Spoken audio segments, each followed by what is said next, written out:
Ça veut dire que vraiment après le tournage, il était resté dans le rôle de, il était resté dans son rôle de Tony Montana, il est resté perché et il lui a fallu 2 ans et demi pour redescendre sur Terre. Je sais pas si tu t'imagines.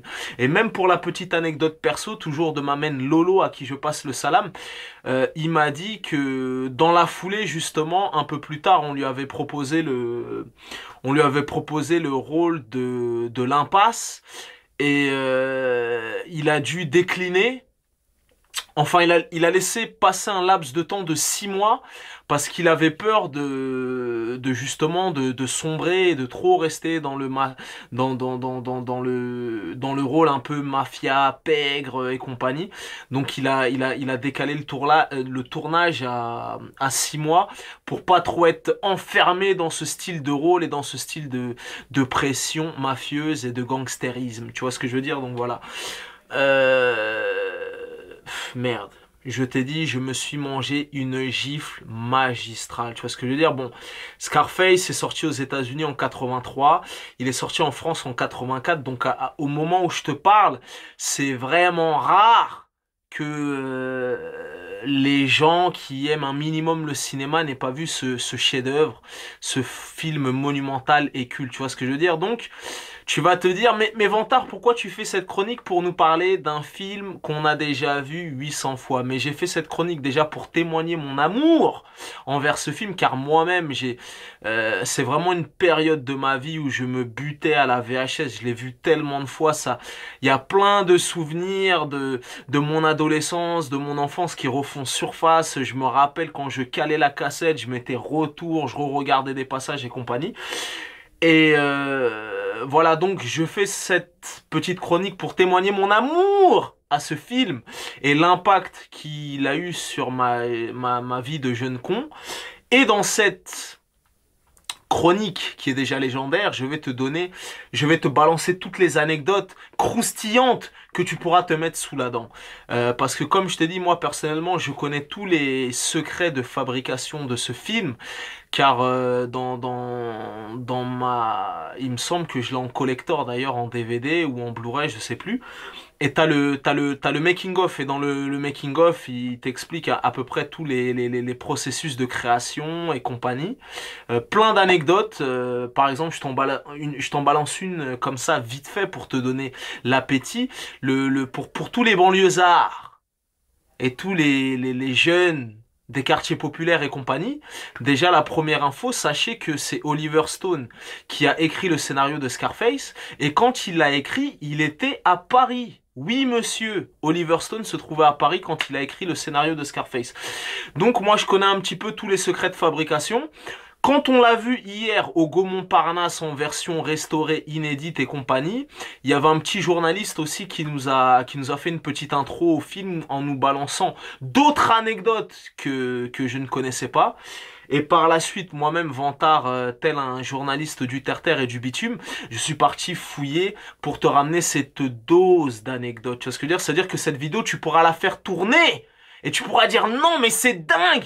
T'as vu les anecdotes que Vantard a balancées? Je ne savais pas, tu vois, parce que peut-être que tu as vu le film, ça a bercé ton enfance. Comme l'a dit Booba, c'est pas de ma faute si les petits jeunes pensent, je sais plus ce il avait balancé une punchline, en gros il disait les petits jeunes regardent Scarface en mangeant leur petit suisse. Je sais plus si c'est à l'époque de Lunatic ou à l'époque de Booba en solo, mais bon bref, Scarface, même au niveau des rappeurs, que ce soit d'ailleurs le rappeur Scarface aux États-Unis ou Rick Ross ou The Game ou Mobb Deep ou tous ces gens qui ont été influencés, voilà, bon bref. Je vais te balancer les anecdotes. Prends note et ouvre attentivement tes oreilles car tu vas tomber de haut. Je vais te balancer des anecdotes, elles sont tellement croustillantes, tu vas péter un câble. Vantard tel un journaliste du bitume. Voilà. Après cette chronique légendaire, tu regarderas ce film avec un œil différent. Tu vois ce que je veux dire? Vantard va te balancer toutes ces anecdotes inédites et croustillantes et tu vas faire ah ouais, quand même, je savais pas tout ça. Donc, alors, commençons par le début. Dans un premier temps, il faut savoir que, bon, comment s'appelle, Scarface avec le temps a acquéri le statut de film culte, donc au fil des années, tout ça.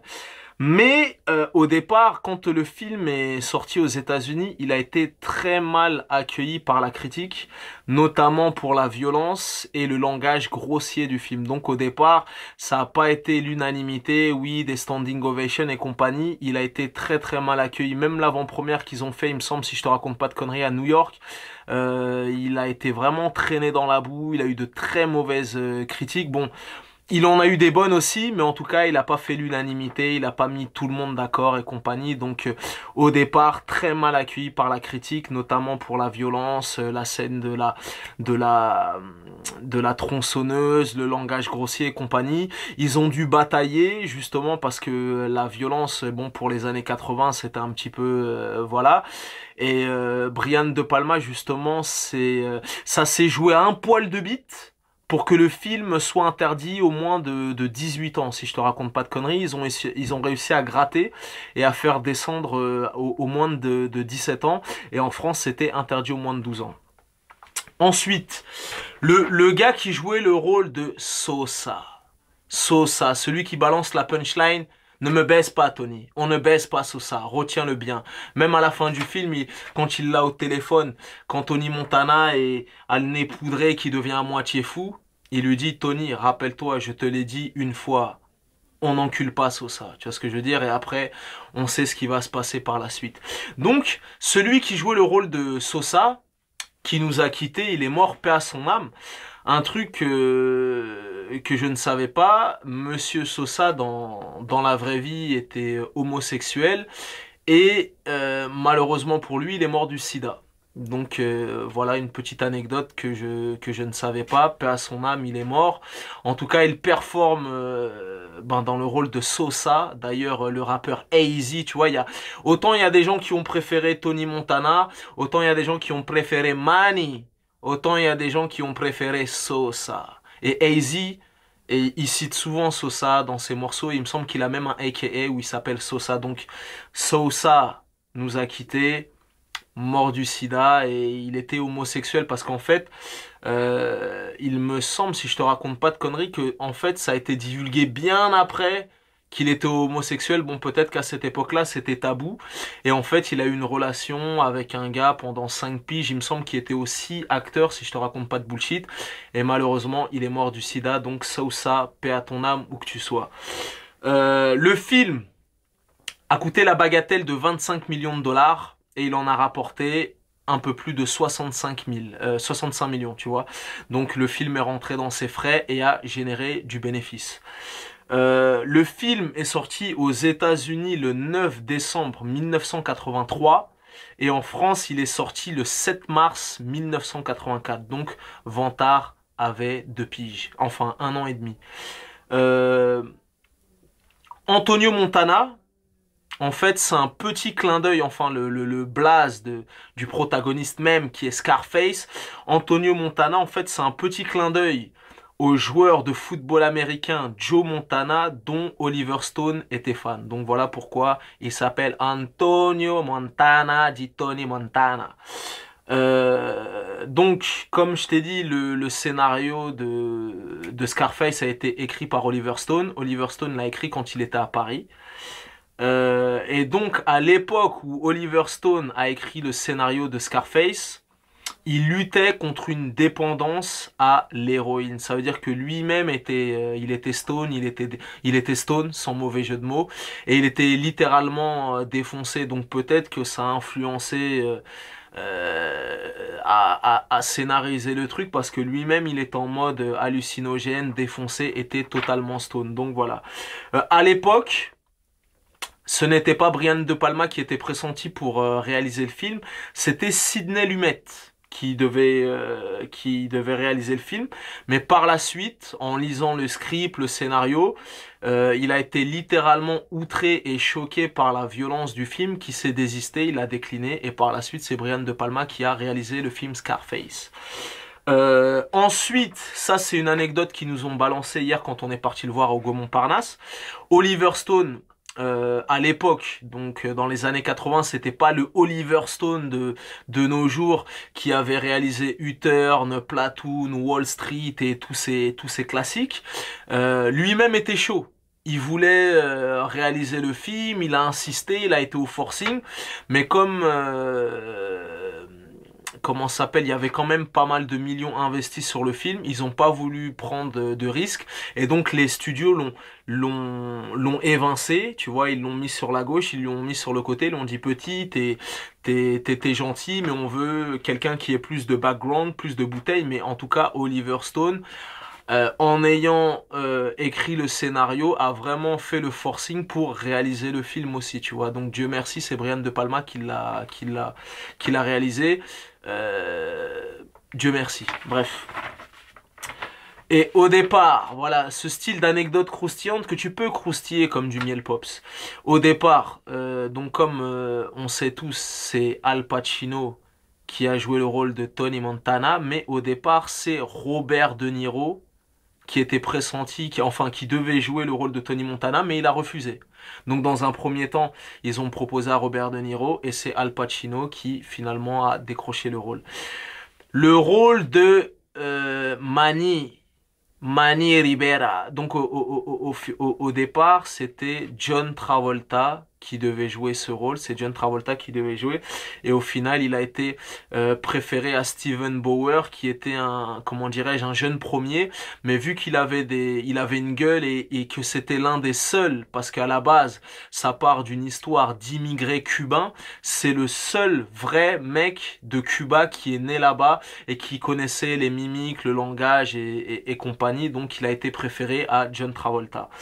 Le producteur Martin Bregman, le producteur du film, il a révélé dans un livre, enfin peut-être que ça devait sûrement être sa biographie ou sur les secrets du tournage du film, que dans un premier temps, le premier choix pour jouer le rôle de Elvira Hancock, ça fait volaille, c'était Glenn Close qui devait jouer le rôle de Elvie, mais au final ils ont préféré jouer ils ont préféré mettre Michelle Pfeiffer et elle avait été repérée notamment pour son petit rôle aussi mince qu'il soit dans Grise numéro 2.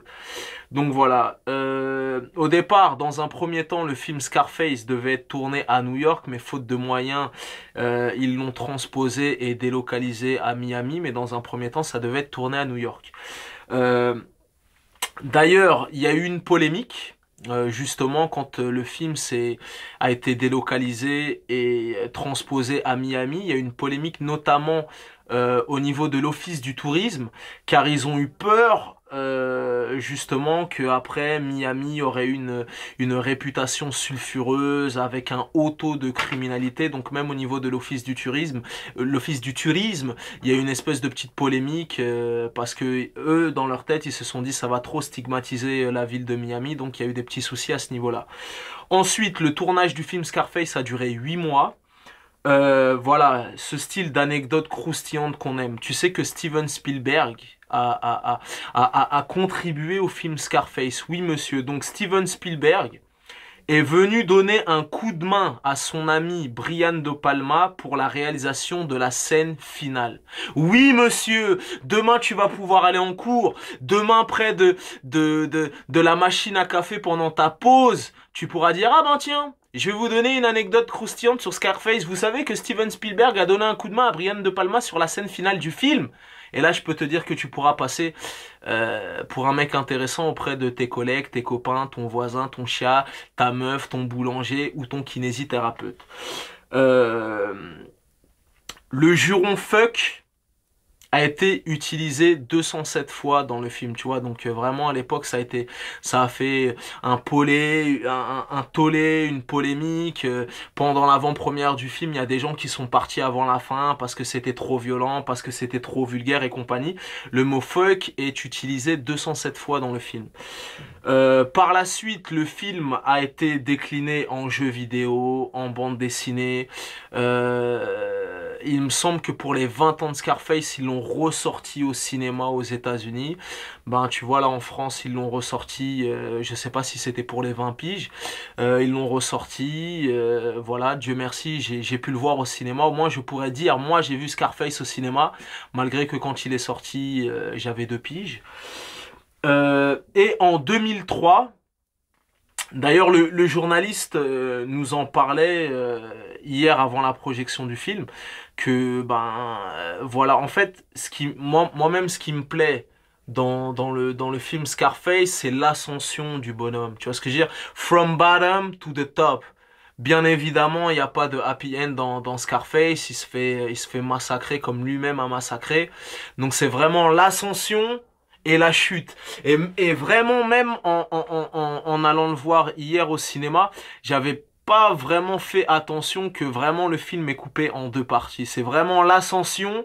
Et quand ça commence à sentir le roussi, c'est vraiment la chute vertigineuse. Et le mec, il monte aussi haut qu'il est descendu aussi bas. Tu vois ce que je veux dire? Et donc, le film en question c'est le héros d'énormément de rappeurs, que ce soit en France, aux États-Unis ou dans le monde entier, idole des jeunes et compagnie, Scarface, tu vois, c'est bon, bref. Et en 2003, Def Jam, ils ont sorti une compile qui s'appelle Music Inspired by Scarface, dans lesquels les rappeurs parlent justement de leur passion pour leur film et déclarent leur amour et crient haut et fort à quel point le film a eu une influence sur leur carrière. Et justement, dans cette fameuse compile qui est sortie en 2003, tu retrouvais Mobb Deep, tu retrouvais Nas, Notorious Big, Cam'ron, Scarface, Jay-Z, Dipset, NWA, Joe Budden, The Lox, Ice Cube, Styles P, Shine, j'en passe et des meilleurs. Donc voilà.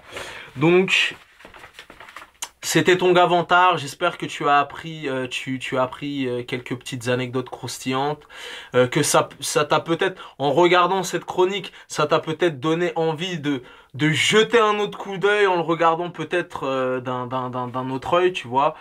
Mais voilà, en tout cas, moi je voulais vraiment témoigner mon amour à ce film-là. Je comprends comment, j'imagine même pas les petits jeunes, tu vois, peut-être qui avaient une dizaine d'années à cette époque, ou 20 ans, 30 ans, ou que sais-je. Mais vraiment, de le voir au cinéma, je peux te dire que Tony Montana sur écran géant, je peux te dire que putain, ça donne, mon gars. T'auras beau me dire que tu l'as en Blu-ray, avec Dolby Surround, THX, nanani, avec le meilleur home cinéma de ce que tu veux, avec un écran plasma à 120 000 E, je peux te dire que de le voir au cinéma, ça te met une gifle monumentale. Donc je remercie dans la foulée le Gaumont Parnasse qui l'ont gracieusement rejoué pour une seule et unique séance au Gaumont Parnasse, et ça me tenait à cœur de faire cette chronique car c'est un film culte que j'ai vu 600 fois. Et voilà, c'était une manière de rendre hommage aux différents protagonistes, toutes les personnes entre guillemets de près ou de loin qui ont fait que ce film a été possible, que ce soit Oliver Stone, Martin Bregman, Al Pacino, F. Murray Abraham, Michelle Pfeiffer, Steven Bauer et compagnie. Donc voilà, Sosa, paix à son âme. Et voilà, c'était ton gars Vantard. Les goûts et les couleurs, ça ne se discute pas. Si tu n'as pas vu en 2013 Scarface, l'heure est grave pour toi. Il est temps de le voir. Et voilà, d'ailleurs, même sur Wikipédia, t'as toutes les références. Le film est classé à chaque fois dans les top 250, dans les top 500 des meilleurs films de tous les temps et compagnie. Et voilà, ce film est nécessaire pour tout cinéphile qui se respecte. C'est le chef-d'œuvre ultime de Brian De Palma, Scarface, qui à la base même était un remake d'un film qui était sorti dans les années 1930, il me semble 1932, de Howard Hawks. Et voilà, donc Scarface à voir, à revoir ou à découvrir. Voilà, c'était ton gars Vantard, peace and love, et à bientôt les loulous. Scarface, the world is mine, the world is yours. Pushing to the limits. She's on fire. Na, na, na, na, na. Si j'ai la femme qu'il faut, j'irai tout droit jusqu'au top. From bottom to the top.